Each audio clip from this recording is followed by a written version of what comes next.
Hi hello everyone, welcome to my channel Srishti tutorial for maths. ನಾನು ಇವತ್ತು ಕರ್ನಾಟಕ ಟಿ ಎಕ್ಸಾಮಿನ 2024ರ ಪೇಪರ್ 2 ನಲ್ಲಿ ಬರ್ತಕ್ಕಂತಹ ಮ್ಯಾಥ್ಸ್ ಕ್ವಶನ್ಸ್ ಅನ್ನ ಸಾಲ್ವ್ ಮಾಡ್ತಾ ಇದ್ದೀನಿ. ಸೊ ಬನ್ನಿ ಕ್ಲಾಸ್ ಶುರು ಮಾಡೋಣ. ಸೊ ನೋಡಿ, ಇಲ್ಲಿ 97th ಕ್ವಶನ್ ಏನ್ ಹೇಳುತ್ತೆ ಅಂತ ಹೇಳಿದ್ರೆ, ವಾರ್ಷಿಕ ಸರಳ ಬಡ್ಡಿ 6.4% ರಂತೆ ಒಂದು ಮೊಬಲಗು ಅದರ 2ರಷ್ಟಾಗಲು ತೆಗೆದುಕೊಳ್ಳುವ ಕಾಲ ಅಂತ ಕೇಳಿದ್ದಾರೆ. ಇಲ್ಲಿ ಬಡ್ಡಿಯ ದರ ಕೊಟ್ಟಿದ್ದಾರೆ ಅವರು 6.4 ಓಕೆನಾ. ಆ 6.4 ಬಡ್ಡಿಯ ದರದಲ್ಲಿ ಒಂದು ಮೊಬಲಗು ಎಷ್ಟು ಅಂತ ಗೊತ್ತಿಲ್ಲ. ಸೊ ಅದರ 2ರಷ್ಟು ಮಾಡಬೇಕು ಅಂತ ಹೇಳಿದ್ರೆ ಟೈಮ್ ಎಷ್ಟು ತಗೊಳುತ್ತೆ ಅಂತ ಕೊಟ್ಟಿದ್ದಾರೆ. ಸೊ ನಾವಿಲ್ಲಿ ಏನ್ ಮಾಡೋಣ ಅಂತ ಹೇಳಿದ್ರೆ, ಒಂದು 10,000 ರೂಪಾಯಿ ಹಣ ಅಂತೇಳಿ ಅಂದಾಜಿನಲ್ಲಿ ತಗೊಳ್ಳೋಣ. ಆ 10,000 ರೂಪಾಯಿ ಇದ್ದಿದ್ದು 20,000 ಆಗಬೇಕು. ಅಂದ್ರೆ ಅಲ್ಲಿಗೆ 10,000 ರೂಪಾಯಿಗೆ ಬಡ್ಡಿ 10,000 ರೂಪಾಯಿ ಎಕ್ಸ್ಟ್ರಾ ಆದಾಗ ಟೈಮ್ ಎಷ್ಟು ತಗೊಳುತ್ತೆ ಅಂತೇಳಿ, 10,000 ರೂಪಾಯಿ ಬಡ್ಡಿ 10,000 ರೂಪಾಯಿ ಆಗಬೇಕು ಅಂದ್ರೆ ಸಮಯ ಎಷ್ಟು ಬೇಕಾಗತ್ತೆ? ನಮಗೆ PTR/100 ಅಂತಕ್ಕಂಥದ್ದು ಅನ್ನು ಇಂಟ್ರೆಸ್ಟ್ ಕಂಡುಹಿಡಿಯಲಿಕ್ಕೆ ಬಳಸ್ತಕ್ಕಂತಹ ಸೂತ್ರ. ಸೊ ಹಾಗಾಗಿ ಪಿ ಅಂದ್ರೆ ನಾವು ಅಸಲನ್ನ ಎಷ್ಟು ಅಂತ ತಗೊಳ್ಬಹುದು, 10,000. ಟೈಮ್ ಅನ್ನ ಕಂಡುಹಿಡಿಬೇಕು.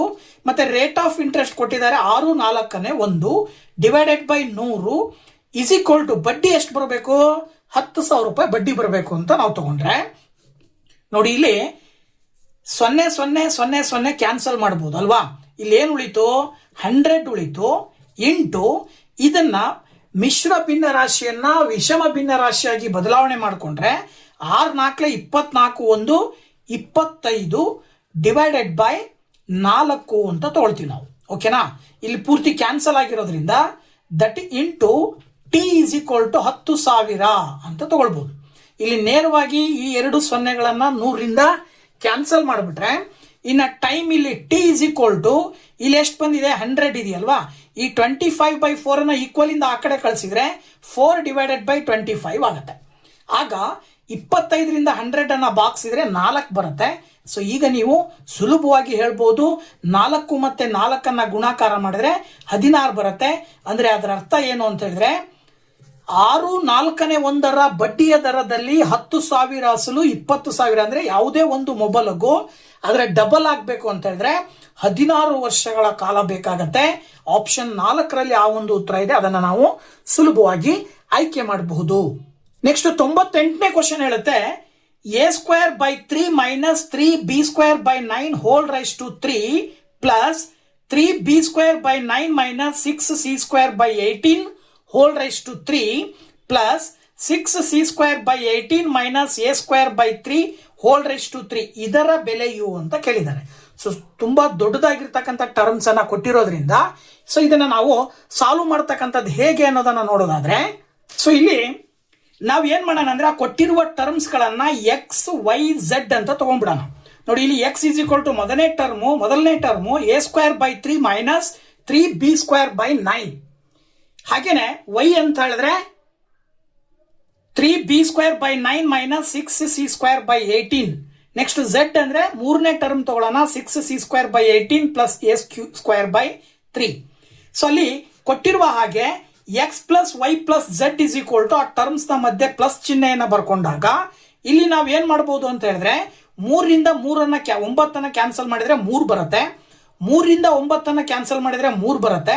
ಹಾಗೇನೆ 3 2 3 ಸುಮ್ಮನೆ 6 1 ಮಾಡ್ಬಿಡ್ಬೋದು. 6 1 6 3 18, 6 1 6 3 18. ಈಗ ಛೇದಗಳೆಲ್ಲವೂ ಕೂಡ 3 ಬರೋ ರೀತಿಯಲ್ಲಿ ಸುಲಭ ರೂಪಕ್ಕೆ ತಗೊಂಡು ಅದನ್ನ ಬರ್ಕೊಂಡಿವಿ. a²/3 minus b²/3 plus b²/3 minus c²/3 plus c²/3 minus a²/3 ಆಯ್ತು. ಈಗ ಏನ್ ಮಾಡಬಹುದು, ಆ ಬ್ರಾಕೆಟ್ ಗಳನ್ನೆಲ್ಲವನ್ನೂ ಕೂಡ ತೆಗೆದು ಬರ್ಕೊಂಡ್ರೆ ನೋಡಿ, ಇಲ್ಲಿ ಸೇಮ್ ಆಸ್ ಇಟ್ ಈಸ್ ಮಧ್ಯೆ ಪ್ಲಸ್ ಬರುತ್ತೆ. ನಂತರದಲ್ಲಿ ಏನ್ ಮಾಡಬಹುದಪ್ಪ ಅಂತ ಹೇಳಿದ್ರೆ, ಇಲ್ಲಿ ಸ್ವಲ್ಪ ಅಬ್ಸರ್ವ್ ಮಾಡಿದ್ರೆ a²/3 ಇದೆ, ಇಲ್ಲಿ ಮೈನಸ್ a²/3 ಇದೆ. So plus a²/3 minus a²/3 cancel ಆಗುತ್ತೆ. As it is minus b²/3 plus b²/3 cancel. ಹಾಗೆ minus c²/3 plus c²/3 cancel ಆದ್ರೆ finally x plus y plus z is equal to ಏನ್ ಬರುತ್ತೆ, 0 ಬರುತ್ತೆ. ಈಗ ನಮಗೆ ಒಂದು ಐಡೆಂಟಿಟಿ ಏನ್ ಹೇಳುತ್ತೆ ಅಂದ್ರೆ, ಯಾವಾಗ x plus y plus z is equal to 0 ಬರುತ್ತೋ ಆಗ x³ plus y³ plus z³ ನ ಬೆಲೆ 3xyz ಆಗಿರುತ್ತೆ ಅನ್ನೋದನ್ನ ಹೇಳ್ತಾರೆ.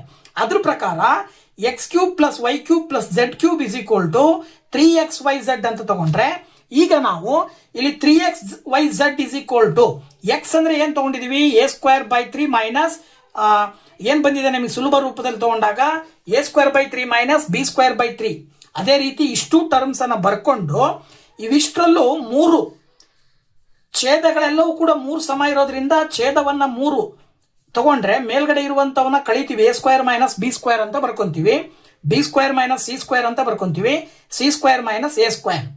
ಈಗ 3 3 3 ಡಿನಾಮಿನೇಟರ್ ಇರುವ ಎಲ್ಲಾ ನಂಬರ್ 3ಗಳನ್ನ ಮಲ್ಟಿಪ್ಲೈ ಮಾಡಿದಾಗ 3 ಇಂಟು ಇಲ್ಲಿ ಏನ್ ಬರುತ್ತೆ, 3 3s 9, 9 3s 27. ಮೇಲ್ಗಡೆ ಇರುವ ಟರ್ಮ್ಸ್ ಅನ್ನ ಹಾಗೆ ಬರ್ಕೊಂಡು 3 ರಿಂದ 27 ಬಾಗಿಸಿದ್ರೆ 3 ಬರುತ್ತೆ. ಅಲ್ಲಿಗೆ ಇದಿಷ್ಟನ್ನ ನಾವ್ ಏನಂತ ಬರಿಬಹುದು ಅಂದ್ರೆ 1/3 into a² - b² into b² - c² into c² - a² ಅಂತ ಬರಿಬಹುದು.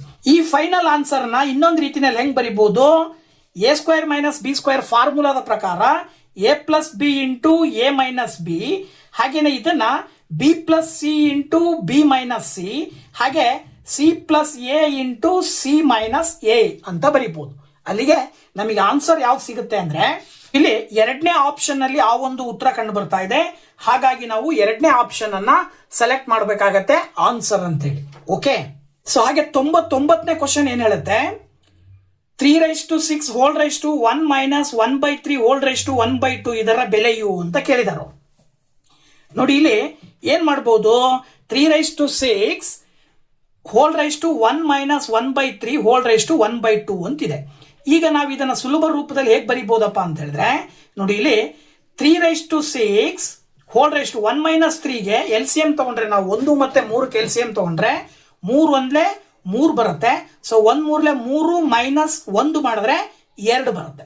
ಓಕೆನಾ, = ಮತ್ತೆ ನಾವು 3⁻6 ಇದನ್ನ ಏನ್ ಮಾಡಬಹುದು, ನಾವು ಘಾತಾಂಕದ ನಿಯಮದ ಪ್ರಕಾರ 2/3 ಇಂಟು 1/2 ಅಂತ ಬರ್ಕೊಳ್ಬಹುದು. ಆಗ 2 2 ಕ್ಯಾನ್ಸಲ್ ಆಗುತ್ತೆ. ಓಕೆನಾ, ಸೊ ಈಗ ಏನ್ ಉಳಿತು, ಇಲ್ಲಿ 3⁻6 3 ಉಳಿತು. ಮತ್ತೆ ಘಾತಾಂಕದ ನಿಯಮದ ಪ್ರಕಾರ 3⁻6 ಇಂಟು 3 ಮಾಡಿದ್ರೆ 3�9 ಬರುತ್ತೆ. ಓಕೆನಾ,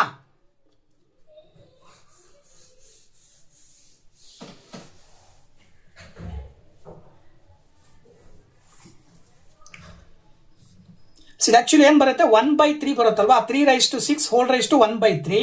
ಹಾಗೇನೆ 3⁻6 ಇಂಟು 1/3 ಮಾಡಿದಾಗ 3 1 3 2 ಅಲ್ಲಿಗೆ 3⁻2 ಬರುತ್ತೆ. ಸೊ 3⁻2 ಅಂತ ಹೇಳಿದ್ರೆ 3⁻2 ನ ಬೆಲೆ ಬಂದ್ಬಿಟ್ಟು 9 ಬರುತ್ತೆ. 3 3 9.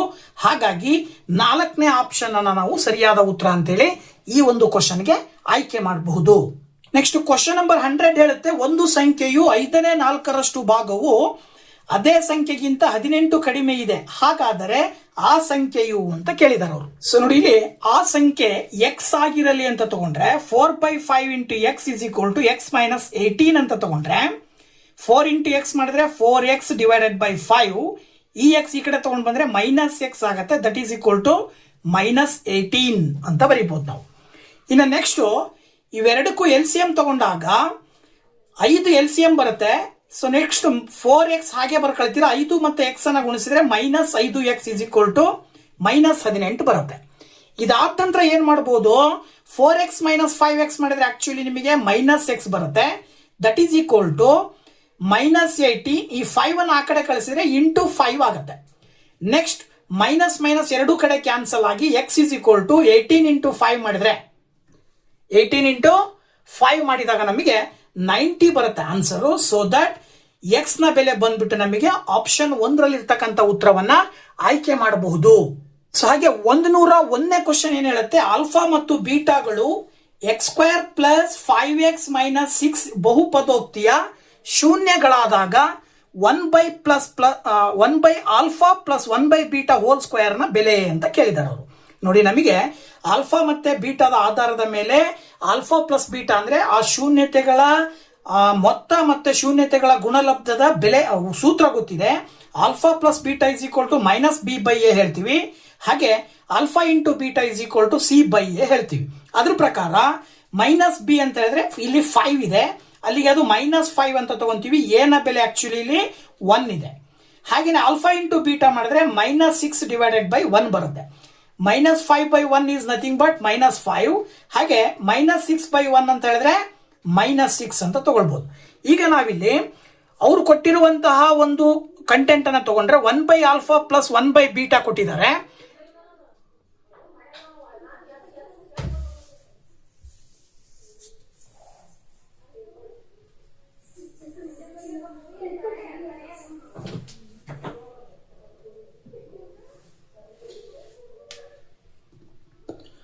ಸೊ 1/α + 1/βವನ್ನ ನಾವು ಆಲ್ಫಾ ಮತ್ತೆ ಬೀಟಾಗೆ LCM ತಗೊಂಡ್ರೆ ಆಲ್ಫಾ ಇಂಟು ಬೀಟಾ ಬರುತ್ತೆ. ಮೇಲ್ಗಡೆ 1 into beta beta plus 1 into alpha alpha. So that alpha plus beta divided by alpha into beta whole square ಅಂತ ತಗೊಳ್ತೀವಿ. ಈಗ ಇಲ್ಲಿ ನಿಮಗೆ ಆಲ್ಫಾ ಪ್ಲಸ್ ಬೀಟಾದ ಬೆಲೆ ಗೊತ್ತಾಗಿದೆ, ಎಷ್ಟು? -5 ಡಿವೈಡೆಡ್ ಬೈ ಆಲ್ಫಾ ಇಂಟು ಬೀಟಾದ ಬೆಲೆ -6 ಹೋಲ್ ಸ್ಕ್ವೇರ್ ಬರುತ್ತೆ. ಮೈನಸ್ ಮೈನಸ್ ಕ್ಯಾನ್ಸಲ್ ಆಗುತ್ತೆ. ಹಾಗೆ 5ಅನ್ನ ಸ್ಕ್ವೇರ್ ಮಾಡಿದ್ರೆ 25 ಬರುತ್ತೆ. 6ಅನ್ನ ಸ್ಕ್ವೇರ್ ಮಾಡಿದ್ರೆ 36 ಬರುತ್ತೆ. ಸೊ 25/36 ಏನ್ ಬಂದಿದೆಯಲ್ಲ, ಈ 25/36 ಅನ್ನ ನಾವು ಆಯ್ಕೆ ಮಾಡಬೇಕಾಗತ್ತೆ. ಆಪ್ಷನ್ 2ರಲ್ಲಿ ಆ ಒಂದು ಉತ್ತರ ಇದೆ. So that answer is 25/36. Next 102ನೇ ಕ್ವಶನ್ ಏನ್ ಹೇಳುತ್ತೆ, n ಪದಗಳ ಒಂದು ಸಮಾಂತರ ಶ್ರೇಣಿಯಲ್ಲಿ ಕೊನೆಯ ಪದದಿಂದ ಮೂರನೇ ಪದವು 3n+2 ಆದರೆ ಈ ಸಮಾಂತರ ಶ್ರೇಣಿಯ 5ನೇ ಪದವು. ನೋಡಿ ಇಲ್ಲಿ ಆ ಕೊಟ್ಟಿರುವಂತಹ ಸಮಾಂತರ ಶ್ರೇಣಿಯನ್ನ ನಾವು T1 T2 T3 T4 ... last ಕೊನೆಯ ಪದ Tn ಅಂತ ತಗೊಳ್ಳೋಣ. ಅವ್ರು ಏನ್ ಹೇಳ್ತಾರೆ, ಕೊನೆಯ ಪದದಿಂದ ಮೂರನೇ ಪದವು 3n+2 ಅಂತ ಕೊಟ್ಟಿದ್ದಾರೆ. ಸೊ ಕೊನೆಯ ಪದದಿಂದ ನಾವು ನೋಡ್ತಾ ಬಂದಾಗ ಇದು Tn ಆದ್ರೆ ಅದರ ನೆಕ್ಸ್ಟ್ ಪದ Tn-1 ಎರಡನೇ ಪದ, ಅದ್ರ ನೆಕ್ಸ್ಟ್ ಪದ Tn-2 ಅಂದ್ರೆ ಈ ಕಡೆಯಿಂದ ಮೂರನೇ ಪದ Tn-2 ನ ಬೆಲೆಯನ್ನ ಕೊಟ್ಟಿದ್ದಾರೆ. That is equal to 3n+2 ಅಂತ ಹೇಳಿ. ಹಾಗಾಗಿ ಇಲ್ಲಿ ನಾವು ಮತ್ತೇನ್ ಕೇಳಿದಾರೆ ಅವರು, 5ನೇ ಪದವನ್ನ ಕೇಳಿದ್ದಾರೆ. ಸೊ ಈ 5ನೇ ಪದ ಅಂದ್ರೆ ಯಾವ್ದು ಬರುತ್ತೆ ನೋಡಿ, 3 4 5 ಇದು 5ನೇ ಪದ. 5ನೇ ಪದ ಅಂತ ಹೇಳಿದ್ರೆ ಇಲ್ಲಿ -2 ಇರೋದ್ರಿಂದ 5ಕ್ಕೆ ಯಾವ ಸಂಖ್ಯೆಯನ್ನ ಸೇರಿಸಿದ್ರೆ ಏನೋ 5 ಬರುತ್ತೆ ಅಂದಾಗ, ಸೊ 5ರಲ್ಲಿ ಇಲ್ಲಿ 7ಅನ್ನ ತಗೊಂಡಿವಿ ಅಂದ್ರೆ 7ರಲ್ಲಿ 2ಅನ್ನ ಕಳೆದ್ರೆ 5 ಬರುತ್ತೆ. ಅಂದ್ರೆ ಅಲ್ಲಿಗೆ ನಾವು n ಇರೋ ಜಾಗದಲ್ಲಿ 7 ಅಂತ ತಗೊಂಡ್ರೆ 7 - 2 ಮಾಡಿದ್ರೆ 5 ಬರುತ್ತೆ. ಸೊ ದಟ್ T5 ಬೇಕು ಅಂದ್ರೆ n ಇರೋ ಜಾಗದಲ್ಲಿ ನಾವು 7 ಹಾಕಬೇಕು.